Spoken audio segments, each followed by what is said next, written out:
কেন করে করতে বলেছি, মুখে বলেছিস না? নাই বলে ও করে ছাড়বে কেন, ওটা বলতে হয় যে কি কি দিতে হয়। ভিডিওটা করতে পুরো বেকার করে দেবে।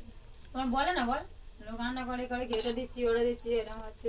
ওটা ভিডিও করার পর হ্যাঁ ওটা এরকম করে করলি কেন, ভুলে দেখবে ভুট্টা খাওয়া ছিল।